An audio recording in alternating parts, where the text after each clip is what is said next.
우리의 복음은 천국 복음입니다 라는 말씀으로 함께 은혜를 나누겠습니다.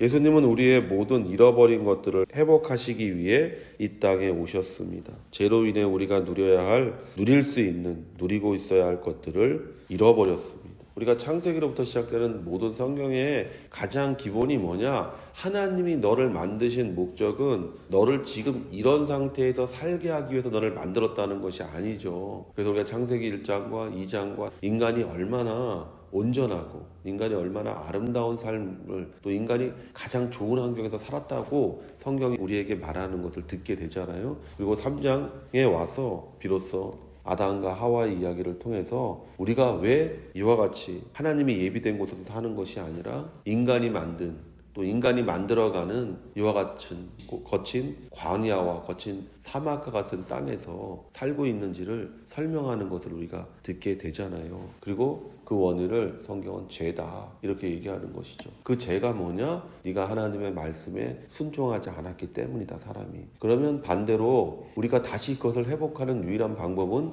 하나님의 말씀에 순종하는 것이다라는 것이죠. 그 하나님의 말씀이 무엇이냐? 바로 예수 그리스도잖아요. 그래서 요한복음 1장에 태초에 하나님이 천지를 만들 때 말씀이 함께 계셨다 이렇게 얘기하잖아요. 그리고 그 말씀으로 말미암아 모든 것이 만들어졌고 그 말씀이 육신을 입어 이 땅에 오신 것이 바로 예수님이다라고 얘기하잖아요. 그러니까 우리가 예수를 믿고 그 예수님의 말씀을 따라 살 때 우리가 잃어버렸던 모든 것을 다시금 회복하고 다시금 우리가 낙원의 삶, 즉 천국의 삶을 사는 그와 같은 인생이 된다고 말하고 있는 것이죠. 창세기 3장 17절에서 19절에 아담에게 이르시되 내가 내 아내의 말을 듣고 내가 내게 먹지 말라 한 나무의 열매를 먹었은즉 땅은 너로 말미암아 저주를 받고 너는 내 평생에 수고하여야 그 소산을 먹으리라. 땅이 내게 가시덤불과 엉겅퀴를 낼 것이라. 내가 먹을 것은 밭의 채소인즉 내가 흙으로 돌아갈 때까지 얼굴에 땀을 흘려야 먹을 것을 먹으리니 내가 그것에서 치함을 입었음이라. 너는 흙이니 흙으로 돌아갈 것이니라 하시니라. 에덴의 낙원에서 쫓겨나 이 땅에서 평생에 수고하다가 질병을 앓다가 흙으로 돌아가는 것이 인간의 삶의 모습이에요. 그래서 우리가 인간의 삶을 한마디로 생로병사다 이렇게 얘기하잖아요. 그래서 그 가운데서 여러분이 청춘을 누리기도 하고 이것저것 업적을 이루기도 하고 또는 성공하기도 하고 명예를 얻기도 하고 또는 권력을 누리기도 하지만 그 끝에는 흙이니 흙으로 돌아가라는 이 저주의 말씀이 항상 있는 것이죠. 누구도 이것에서 벗어날 수 없는 것이고 누구도 이것에서 자유로울 수 없는 것이죠. 그러나 예수님이 요한복음에서 우리에게 말씀하시기를 나를 믿는 자는 죽어도 살겠고 살아서 나를 믿는 자는 영원히 죽음을 경험하지 않을 것이다 라고 말씀하시는 음성을 듣게 되는 거잖아요. 그 말이 뭡니까? 예수님은 우리가 잃어버렸던 이 모든 것들을 회복하기 위해 오셨다라고 말씀하고 계신 거예요. 그러므로 믿는 우리는 천국 안에 살면서 천국을 기다리는 복된 인생이 되어야 할 줄로 믿습니다. 예수께서 감람산 위에 앉으셨을 때에 제자들이 조용히 와서 이르되 우리에게 이르소서 어느 때에 이런 일이 있겠사오며 또 주의 임하심과 세상 끝에는 무슨 징조가 있사오리이까. 제자들은 예수님이 24장 2절에서 말씀하신 것에 대한 징조를 묻습니다. 2절에 대답하여 이르시되 너희가 이 모든 것을 보지 못하느냐? 내가 진실로 너희에게 이르노니 돌 하나도 돌 위에 남지 않고 다 무너뜨려지리라. 제자들은 성전의 파괴를 세상 끝날이 임하는 것이라고 생각했어요. 그러니까 예수님께 묻잖아요. 이런 일이 언제 일어납니까? 그리고 어떤 징조가 있을 때 이런 일이 일어납니까? 라고 예수님께 제자들이 묻는 것을 보게 되는 것이죠. 그러니까 항상 우리가 잊지 말아야 되는 것은 세상은 임시적인 것이고 세상은 한시적인 것이라는 거예요. 우리 눈에 보이는 것들은 항상 임시적인 것이고 항상 한시적인 것이기 때문에 우리가 그것을 의지하거나 그것을 차지하려고 우리가 우리의 욕심과 정욕을 사용할 때에 거기에 저주가 있는 것이고 거기에 정말 우리가 얻어야 될 것들을 얻지 못하는 불행한 일이 나타나게 되는 것이죠. 그러니까 임시적이고 한시적인 것을 위해서 사는 인생이 아니라 영원히 변하지 않는 것들, 영구적인 것들을 위해서 살아가는 인생이 돼야 되는 것이고 그것을 예수님께서는 우리에게 뭐라고 얘기하냐? 믿음이다라고 얘기하는 것이죠. 여러분이 그 믿음을 가질 때에 그 믿음을 통해 여러분이 영원한 것, 또 영구적으로 변하지 않는 것들을 소유하고 차지하는 인생이 되는 것을 보게 되는 것입니다. 예수께서 대답하여 이르시되 너희가 사람의 미혹을 받지 않도록 주의하라. 많은 사람이 내 이름으로 와서 이르되 나는 그리스도라 하며 많은 사람을 미혹하리라. 난리와 난리 소문을 듣겠으나 너희는 삼가 두려워하지 말라. 이런 일이 있어야 하되 아직 끝은 아니니라. 민족이 민족을 나라가 나라를 대적하여 일어나겠고 곳곳에 기근과 지진이 있으리니 이 모든 것은 재난의 시작이니라. 그때의 사람들이 너희를 환난에 넘겨주겠으며 너희를 죽이리니 너희가 내 이름 때문에 모든 민족에게 미움을 받으리라. 그때에 많은 사람이 실족하게 되어 서로 잡아주고 서로 미워하겠으며 거짓 선지자가 많이 일어나 많은 사람을 미혹하겠으며 불법이 성함으로 많은 사람의 사랑이 식어지리라. 예수님은 말세의 징조를 여러 가지로 제자들에게 말씀해 주십니다. 첫째로 믿는 자를 믿음에서 넘어뜨리려 하는 마귀의 술수가 넘쳐나는 때가 말세의 시작이라고 얘기하고 있어요. 너희가 사람의 미혹을 받지 않도록 주의하라. 많은 사람이 내 이름으로 와서 이르되 나는 그리스도라 하며 많은 사람을 미혹하리라. 오늘날 보십시오, 성도 여러분. 말세가 아니라고 말할 수 있는 사람이 누가 있습니까? 얼마나 많은 이단이 우리 가운데 있습니까? 자기가 그리스도라고 말하는 사람들이 얼마나 많이 있어요. 둘째로 우리가 듣는 소식이 난리와 전쟁과 기근과 지진이 있을 것이라는 것입니다. 난리와 난리 소문을 듣겠으나 너희는 삼가 두려워하지 말라. 이런 일이 있어야 하되 아직 끝은 아니니라.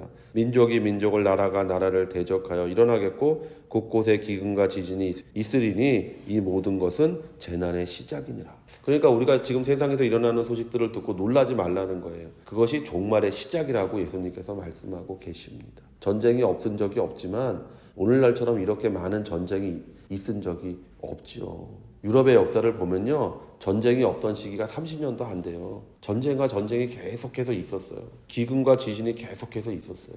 즉 말세의 시작은 예수님이 오시면서부터 시작되었다는 것이고 우리는 그 속에서 언제 예수님이 오실지를 모르며 살아가고 있는 인생이에요. 그러니까 믿는 자는 그것을 기다리며 사는 인생이고 믿지 않는 자는 그것을 잊어버리며 사는 인생이라는 것이죠. 그러나 예수님께서 우리에게 말씀하시는 것은 그런 일들이 일어났을 때, 그런 소문들을 너희가 들었을 때 결코 두려워하지 말라는 거예요. 믿음 안에서 살아가라고 예수님께서 말씀하고 계신 거예요. 지금 얼마나 많은 전쟁의 소문이 우리에게 다가옵니까? 텔레비만 보면 그런 얘기들로 가득 차 있잖아요. 그리고 지금 우리 나라도 그런 두려움 가운데 있는 나라 중에 하나잖아요. 그러나 예수님은 말씀하세요. 두려워하지 말라고. 그런 일은 당연히 일어나는 거다. 믿는 자가 두려워해야 되는 것은 그것이 아니라는 거예요. 믿는 자가 두려워하는 건 뭡니까? 미혹될까 두려워하는 거예요.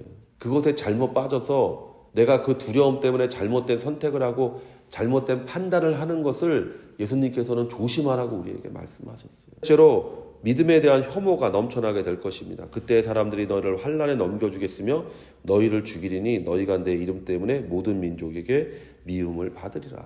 보세요. 오늘날 얼마나 많은 사람들이 믿는 자를 미워하고 조롱하고 멸시합니까? 넷째로 믿음의 반대 세력이 왕성하게 될 것입니다. 그때 많은 사람이 실족하게 되어 서로 잡아주고 서로 미워하겠습니다. 다섯째로 믿는 자를 타락시키기 위해 목자가 타락하는 일이 자주 빈번하게 일어날 것입니다. 거짓 선지자가 많이 일어나 많은 사람을 미혹하겠습니다. 예수님께서 미혹당하지 않는 것에 대해서 2번 반복해서 말씀하셨어요. 하나는 내 이름으로 와서 자기가 그리스도라고 말하는 것에 미혹되지 마라. 두 번째는 거짓 선지자들. 거짓 선지자가 누굽니까? 목사예요. 목사가 일어나서 여러분을 미혹하게 될 거라고 얘기하고 있어요. 믿는 자에게 앞에 4가지는 오히려 영광이에요. 순교당하고 조롱당하고 박해당하고 멸시당하는 것은 하늘에서 상급이 크다고 예수님께서 분명히 말씀하셨기 때문에 우리에게는 견디고 이길 수 있는 거예요. 그러나 미혹을 통해서 타락하게 되면 우리는 여태까지 우리가 걸어왔던 이 축복의 길이, 이 은혜의 길에서 벗어나는 어리석은 자가 되는 거예요. 예수님은 2번 말씀하십니다. 미혹당하지 마라. 누구로 인해서 우리가 미혹을 당합니까? 예수님은 우리에게 거짓 선지자라고 명백하게 얘기하고 있습니다. 우리가 신약 성경을 계속 반복해서 읽다 보면 계속해서 바울도 베드로도 모든 사도들이 거짓 선지자를 조심하라고 얘기하는데 그 거짓 선지자가 누굽니까? 바깥에서 들어온 사람 아닙니다. 교회 안에 있는 사람이에요. 교회 안에 리더라고 하는 사람들이에요. 교회 안에서 지도자라고 말하는 사람들이에요. 그래서 그들로 말미암아 미혹당해 천국의 길에서 멀어지는 사람들, 마땅히 누려야 되고 마땅히 가져야 될 하나님의 축복을 누리지 못하고 가지지 못하게 하는 것이. 여섯째로 말씀과 다르게 사는 사람들이 일어나 자신이 옳다고 주장하며 무자비하게 믿음으로 사는 자들을 핍박할 것입니다. 불법이 성함으로 많은 사람의 사랑이 식어지리라. 이게 믿지 않는 자들에게 하는 얘기가 아니에요. 믿는 자에게 얘기하는 거예요. 불법이라는 말이 뭡니까? 있는 법을 지키지 않는 거예요. 그러니까 하나님 말씀대로 살지 않는 거예요. 성경을 자기 마음대로 뜯어 고쳐서 자기 마음대로 성경에 있는 말을 곡해하고 왜곡해서 가리키는 거예요. 온전하게 가리키지 않고. 그러면 불법이 성행한 결과가 뭐냐? 사랑이 식어지는 거예요. 사랑이 식는다는 말이 뭡니까? 사람이 무자비해지고 사랑이 냉혈적으로 된다는 거잖아요. 불법이 사랑을 식게 하는 거예요. 그러니까 우리가 하나님의 말씀대로 살면 우리는 사랑이 풍부한 사람이 되는 것이고, 사랑이 풍부한 사람이 된다는 것은 결국 우리가 자비롭고 따뜻한 친절한 사람이 된다는 것이죠. 이러한 시대가 왔을 때 우리가 어떤 모습으로 살아야지 천국을 누리는 사람이 될까요? 그러나 끝까지 견디는 자는 구원을 얻으리라. 이 천국 복음이 모든 민족에게 증언되기 위하여 온 세상에 전파되리니 그제야 끝이 오리라.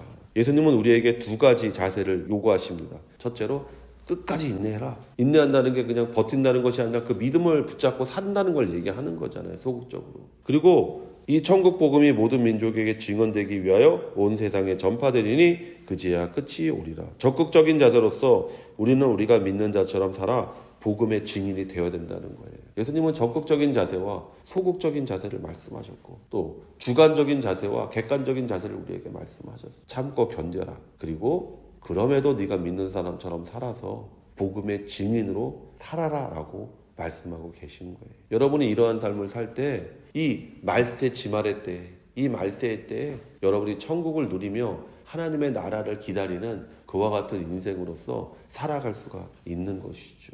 예수님은 우리에게 참고 인내하라고, 믿음을 붙잡고 살라고 말씀하셨고, 그리고 복음의 증인으로서의 삶을 살라고 우리에게 요구하셨어요. 이와 같은 축복의 성도가 되시기를 예수의 이름으로 축원을 드립니다.